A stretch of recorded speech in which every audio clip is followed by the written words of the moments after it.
welcome to your first unboxing of the brand new iPhone XS and XS Max. Video 1 of 2 for the day again. So yes, these are the newest phones. They're both the gold color, and they're both also the 512 gig, which means these are some pretty expensive phones, but this is just your look at the unboxing experience. And you'll notice the clever wallpaper to hide the notch. You know, as much as they want us to embrace that notch, that is a lot of work to cleverly hide it, Apple. I see you. Also, fun fact, there is a slightly different planet on each box. They're not identical. Anyway, let's not waste our time, let's get right into the box because it's actually not the same as iPhone unboxings from years in the past. You can see that in a second.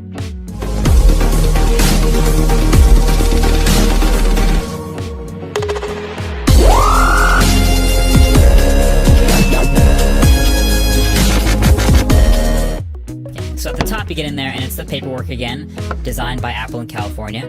I sure hope so. And in the sleeve you get your Apple stickers, you get your SIM card ejector tool, and the quick start guide. This stuff is actually the same, so no need to pay any special attention to it. You can toss that to the side, and next up is of course the iPhone itself and all its glass, stainless steel, and gold glory. It's looking pretty clean, but we'll get to that in a second too. Underneath the iPhone is the charging brick, and under here too is the lightning cable it comes with. I was kind of hoping by 2018 we could get either a fast charger in the box or a USB-C to lightning charger, or both.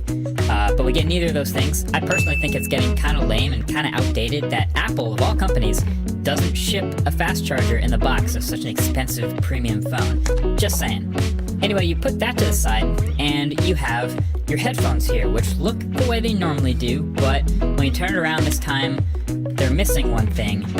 So yeah, that's right, confirmed. No headphone jack dongle in the box of the iPhone XS. So all these previous iPhones with no headphone jacks have always, here's the phone, and we can take a second to admire it as clean and scratch-free as it'll probably ever be in its life.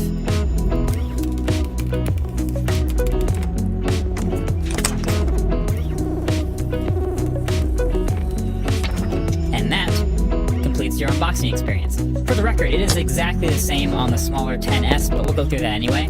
Now, by the time you see this, I will have actually been using the iPhones for a couple days since the launch event. So this was recorded a couple days ago. So, lucky for you, the full review, which has been in the works, is also launching today as well, dropping in exactly 12 hours. So 12 hours from the launch of this video, check back to your sub boxes, 6 p.m. Eastern, for the full iPhone XS and XS Plus review. So that should be fun. Also, after setting up the iPhones real quick, I wanted to share with you the new wallpapers for these new phones. There's always new wallpapers with new iPhones. I'll try to get them on Twitter if I can, but check out these 3 new live ones if you haven't seen them yet. They are super cool, and they look incredible on this inky OLED display, the super high resolution with the deep blacks. But of course, don't let that distract you from the fact that they're still hiding the notch perfectly. But this might be the best use of 3D touch at the moment, honestly. Anyway, that's your unboxings. Thanks for watching. It's a quick video, but stay tuned shortly for the full review.